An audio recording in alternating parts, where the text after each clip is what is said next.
माननीय मानस रंजन जी, माननीय श्री मनोज कुमार झा जी। शुक्रिया उपसभापति महोदय, बहुत बहुत धन्यवाद आपका। इस अवसर पर मैं महामहिम के अभिभाषण पर अपनी बातें अपने दल की ओर से रखने के लिए खड़ा हुआ हूं। सर, महामहिम के अभिभाषण की परिपाटी से हम सब वाकिफ हैं। इसी सरकार ने नहीं, हर सरकार, उनकी कैबिनेट अभिभाषण तैयार करती है। महोदय, कई परंपराएं हमने बदली हैं। बरबस एक ख्याल आता है कि अगर ये परंपरा, इस पर हम सोचें कि महामहिम अगर विशुद्ध अपने अनुभव, अपनी पीड़ा और कोई ऐसा मैकेनिज्म हो, ये मैं आगे के लिए सवाल छोड़ता हूं, क्योंकि मैं आज सुबह सोच रहा था माननीय उपसभापति महोदय, अगर धृतराष्ट्र ने महाभारत को संजय की नजर से ना देखा होता तो क्या होता। संजय को कैबिनेट मान लिया जाए। मैं इस संदर्भ में ये बात रखना चाह रहा था। खैर, जाहिद ने मेरा हासिले ईमान नहीं देखा, रुख पे तेरी जुल्फों को परेशान नहीं देखा। तो जो परेशानियां हैं, जो दिक्कतें हैं, वो अगर रिफ्लेक्ट होती है सर, तो एक कलेक्टिव विल उस पर काम करेगा सर। दुनिया की कोई ऐसी समस्या नहीं है जिसको हम लोग साझा रूप से हल नहीं कर सकते हो। ये पक्ष विपक्ष का मामला नहीं है। उस संदर्भ में ये बात मैं कह रहा था सर। ये अवसर है, महाकुंभ में जो जाने गई हैं, मैं उनके लिए श्रद्धांजलि व्यक्त करता हूं अपने सभी साथियों की ओर से। सर, मैं आंकड़ों में जाऊंगा ही नहीं। मैं कोविड के दौर का भी गवाह हूं सर। कितनी लाशें अनअटेंडेड चली गई सर। अति साधारण लोग हैं ये। जिंदगी में डिग्निटी चाहिए सर, संविधान भी कहता है, लेकिन मौत में उससे बड़ी डिग्निटी चाहिए। अगर हम डिग्निफाइड डेथ नहीं इंश्योर कर पा रहे हैं सर, तो ये हमारे सामूहिक विफलता है सर। क्या आंकड़े की बात करूं। मैं जानता हूं, मुझे फोन आते हैं, आपको भी आते होंगे, कि फलनवा वो गया है, कोई खबर नहीं लग रही है, फोन नहीं लग रहा है। वो व्यग्रता, वो चिंता सर तब बढ़ जाती है ना, जब 17 घंटे तक कोई आधिकारिक पुष्टि नहीं होती है, तो अफवाह फैलती है सर। और अफवाह फर्दर स्टैम्पीड को जन्म देती है। 2-3 जगह हो जाते हैं। और मैं क्या कहूं सर, मैं सोच रहा था कल जब बातचीत शुरू हुई, खड़गे साहब बोल रहे थे, बाकी लोग, मैं सोचा कि इतनी देर में नेहरू जी नहीं आए, तो नेहरू जी भी आ गए। 54 के कुंभ का जिक्र हुआ संभवतः कि इतने लोग मारे गए थे सर। ये लाशों के आंकड़े पे तेरा वाला मेरा वाला, ये लोग कितने चोटिल होते होंगे समझिए सर। मैं आपके माध्यम से ये कहना चाहता हूं। और एक और चीज सर, इसके लिए भी मैंने, माननीय नड्डा साहब थे उस दिन ऑल पार्टी मीटिंग में, प्रहलाद जी भी थे, मैंने एक बात कही थी सर, इस देश में धर्मांधता और धार्मिकता का फर्क मिटता जा रहा है। धार्मिक देश है हम, हजारों साल से धर्मांधता नई चीज है। डेली देखो, हर घंटे कोई बाबा आ रहे हैं, उनसे भिड़ने के लिए किसी मौलाना को भिड़ा दिया, वो ग्रह नक्षत्र देख के बता रहे हैं कभी नहीं नहाया तो कोई पाप नहीं धुलेगा। सर, ये परिपाटी संविधान के दृष्टिकोण से भी बंद होनी चाहिए। और ये जो प्रोडक्शन फैक्ट्री रिलीजियस बाबाओं की आ गई है सर, इसके उत्पादन पर भी रोक लगनी चाहिए। सर, दिक्कत क्या है, प्लीज बैठकर सर, बैठकर बात नहीं, आप आपस में बैठकर बात नहीं प्लीज सर। मैंने उसके कहा था कि हर धर्म के अंदर इस तरह के सुपरस्टिशन जन्म हो रहे हैं। और मैं एक और बात कहता हूं सर, ईश्वर को क्यों ठग रहे हैं। वीवीआईपी दर्शन, ईश्वर के समक्ष भी ये बात होगी कि एक जनसाधारण का दर्शन, एक वीवीआईपी दर्शन। सर, ये संविधान सबसे मजबूत चीज है। पॉलिटिकल पार्टीज कलेक्टिव विल है, कोई भी वीआईपी दर्शन किसी मंदिर में, किसी दरगाह में नहीं होगा। कभी प्लीज आप बैठ जाइए। सर, मैं सिर्फ इतना कहना चाहता हूं सर कि माननीय महामहिम ने एक बात रखी कि सरकार के निर्णयों से गरीब, मध्यम वर्ग, युवा, महिलाओं, किसानों को सर्वोच्च प्राथमिकता मिलती है। सर, अगर ये सच होता तो मैं ये सवाल नहीं उठाता। आंकड़े तो हमें उपलब्ध ही नहीं हो पा रहे हैं सर, सेंसस ही नहीं हो रहा, तो बाकी छोड़ दीजिए। हम कास्ट सेंसस की बात करते हैं, यहां सेंसस का एलोकेशन ही देख करके चिंता में पड़ गए हैं कि आखिर कौन सी चिंता है। सर, ये आंकड़े चिंता का विषय है सर। किसान प्राथमिकता में है और किसान से संवाद नहीं है सर। असल में एक बात एक कवि ने कही थी सर, आप मुझसे बेहतर जानते हैं कि लोहे का स्वाद लोहार से ना पूछो, उस घोड़े से पूछो जिसके मुंह में लगाम लगी हुई है। ये हम पूछना भूल गए हैं सर। मैं एक महत्वपूर्ण मुद्दा जो मैंने ऑल पार्टी मीट में भी कहा था, आय की घोर असमानता, ये हमको आपको आने वाले वर्षों में और परेशान करेगी। बिलियनियर ज्यादा हो उससे विरोध नहीं है, लेकिन ये जो खाई बढ़ती जा रही है सर, वर्ग और जाति का ऐसा खेल हो गया है कि लोगों के बीच में डेप्रिवेशन इंडेक्स, मैं आंकड़ों की बात कर रहा हूं। No cross talk please. आमतौर पर आप झाजी चेयर की सर, मैं सिर्फ ये कहना चाहता हूं, बेरोजगारी, मैं जानता हूं सर, इसका इंस्टेंट सॉल्यूशन किसी के पास नहीं है। मैं ये कहूं कि नड्डा साहब की सरकार बैंडेड लगा देगी, नहीं सर, वो नहीं होगा।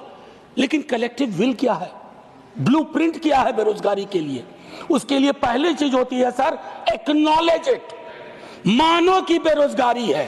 डोंट कुक डेटा कुकिंग करेंगे, इतने को ऐसे रोजगार मिल गया, इतने वहां कुछ तल रहा है, इससे फर्क नहीं पड़ता सर।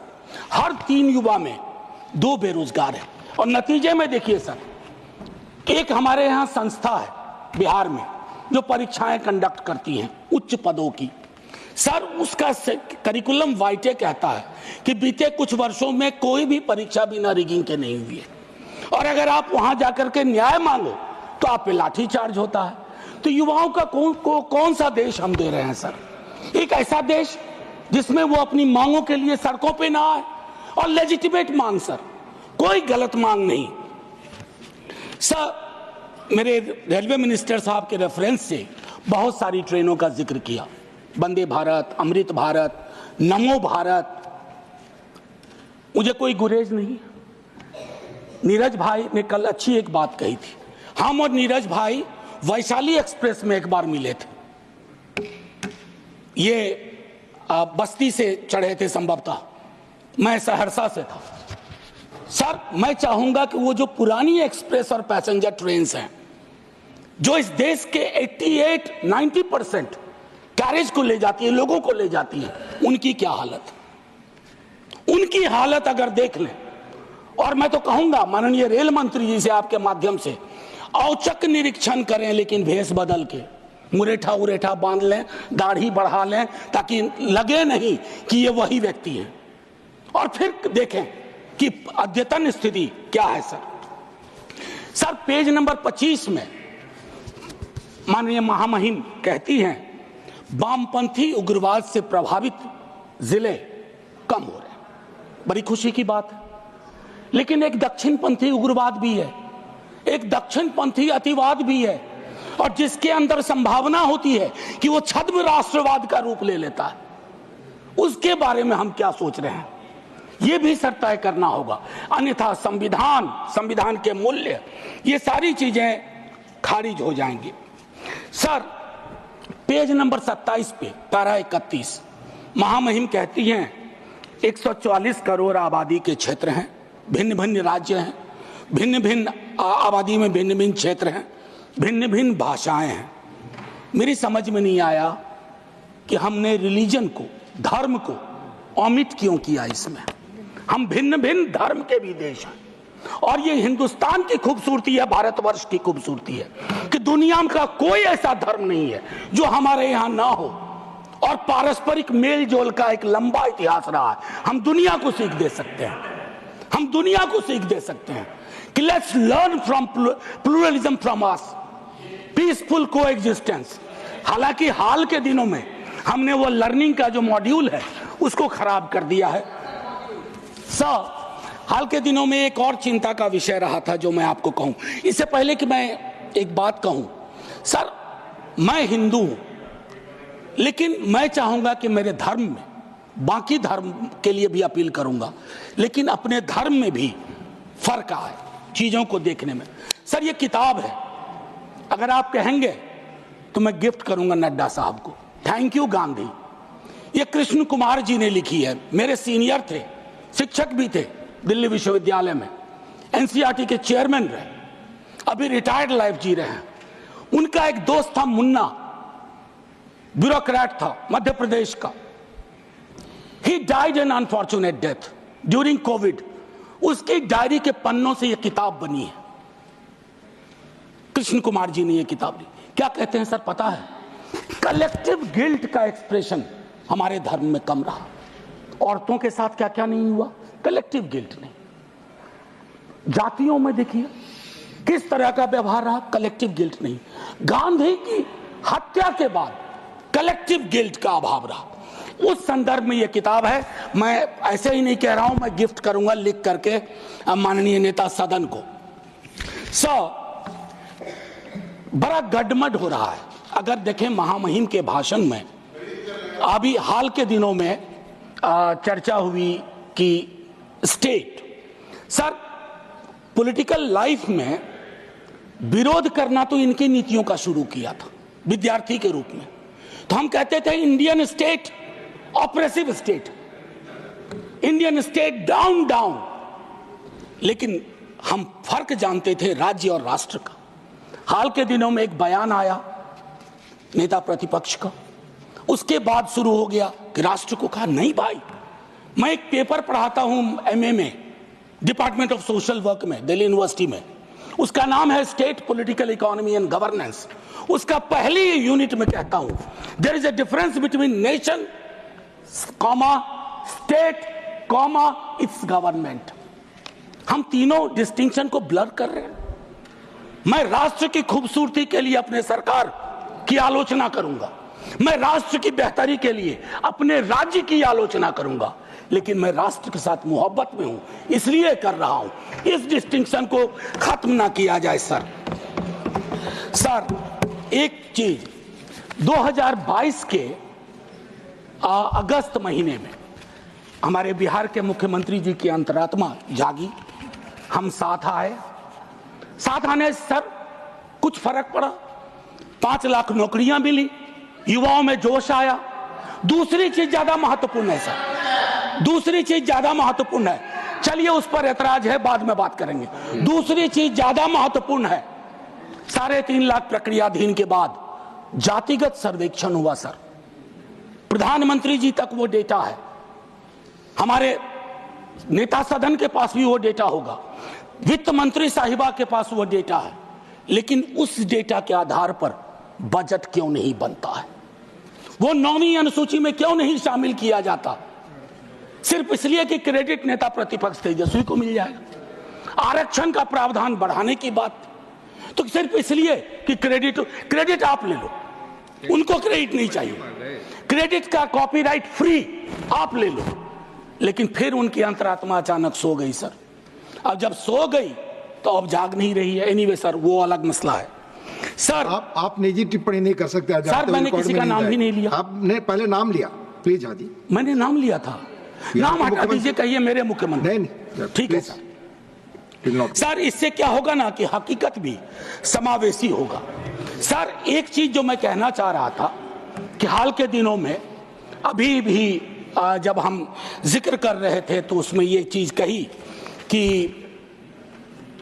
जो मैंने कहा कि धर्म का जिक्र नहीं है, तो सर वक्त पे बहुत चर्चा हो रही है।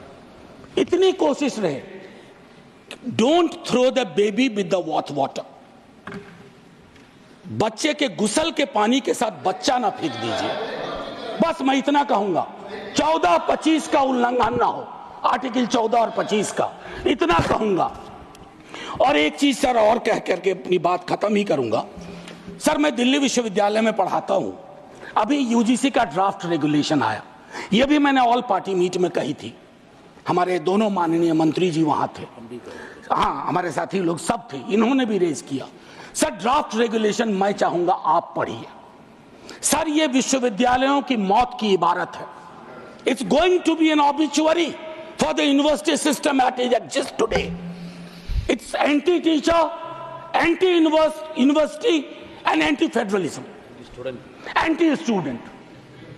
क्यों ये कह रहा हूं मैंने एक अंग्रेजी दैनिक में लेख लिखा इसके बारे में। सर विश्वविद्यालय का हूं, पीड़ा होती है। क्या बनाना चाह रहे हैं विश्वविद्यालय का? विश्वविद्यालय में विश्व शब्द महत्वपूर्ण है, वैश्विक, वर्ल्ड व्यू उसका क्या है, नैरो है या व्यापक है? अगर नैरो है तो फिर क्या जरूरत है? या कहीं ये प्लान तो नहीं है कि पूरी की पूरी शिक्षा की व्यवस्था हम निजी हाथों में सौंप दें, ताकि आपके तो स्कूल के नाम भी मैंने कई बार आपत्ति दर्ज की है, Eklavya model school. Sir Eklavya के नाम पर, एकलव्य को प्रताड़ित चरित्र मानता हूं, प्रताड़ित था वो, सिस्टम का पार्ट नहीं था। इसलिए सर मैं चाहता हूं कि पूरी व्यवस्था उस अनुसार से हमें देखनी चाहिए। सर एक चीज कहूंगा इसमें, अगर मैं दो तीन छोटी छोटी चीजें सर, आंगनवाड़ी, सहायिका, आशा, ये हमारे कैरियर्स हैं, हमारी सारी स्कीम को ढो रहे हैं। उनका मानदेय क्या है? उनका मानदेय चिंता का विषय है। सारी स्कीम को वो कैरी करते हैं। एक तो वैकेंसी है, ऊपर से उनके मानदेय में कोई बढ़ोतरी नहीं, तो एक स्टैग्नेशन है सर, कंप्लीट स्टैग्नेशन है। उनके लिए सोचा जाए, उनके बारे में, उनके कार्य के अनुरूप चर्चा हो। सर टीचर की वैकेंसी, मैं तो अपने यहां से भी वाकिफ हूं, विश्वविद्यालयों की बात नहीं करूंगा। एक श्वेत पत्र आना चाहिए, एससी एसटी ओबीसी रिजर्वेशन की क्या अद्यतन स्थिति है विश्वविद्यालयों में, आईसीएसआर इंस्टीट्यूशंस में। सर लोगों की आंखें फटी रह जाएंगी। मैं बता रहा हूं, कोविड में जब मैंने बात की थी, जो आज मैंने कुंभ वाली बात की, बीजेपी के दोस्तों ने आके कहा somebody had to speak। Sir हम पार्टी अलग अलग हो, धारा तो एक है सर। लोग उनसे भी तो कहते होंगे कि हमारा रिप्रेजेंटेशन क्या हो रहा है, हमारे बारे में क्यों नहीं बोलते हो? सर ये मैं समझता हूं एक श्वेत पत्र आना चाहिए। मैंने पूरा आंकड़ा था, आंकड़ा मैं हाँ सर, अब नहीं ये उचित नहीं होगा, क्योंकि सेंट्रल हॉल में वो अद्भुत जगह थी। सर बस खत्म कर रहा हूं। सेंट्रल हॉल में एक अद्भुत जगह थी जहां लोग कटिंग अक्रॉस पॉलिटिकल पार्टी आते थे। ये अवसर नहीं है उसके लिए वकालत करने का, लेकिन मैं कहूंगा कि सेंट्रल हॉल नुमा एक चीज बेहद आवश्यक है। तब सर ये पार्लियामेंट में डेडलॉक नहीं होगा। डेडलॉक तोड़ने की सबसे खूबसूरत जगह सेंट्रल हॉल थी। खैर एनीवे सर, मैं ये कहना चाहता हूं, टीचर शॉर्टेज, छोटा एक उदाहरण दे रहा हूं, सोल्यूशन। शिक्षा प्रेरक हजारों की संख्या में पार्ट ऑफ ए प्रोग्राम था, आज वो खाली बैठे हुए हैं, आप उनको एम्प्लॉय करो। डीएलएड आप ही की सरकार का प्रोग्राम था, डीएलएड आप ही की सरकार का आइडिया था। आपने क्या किया?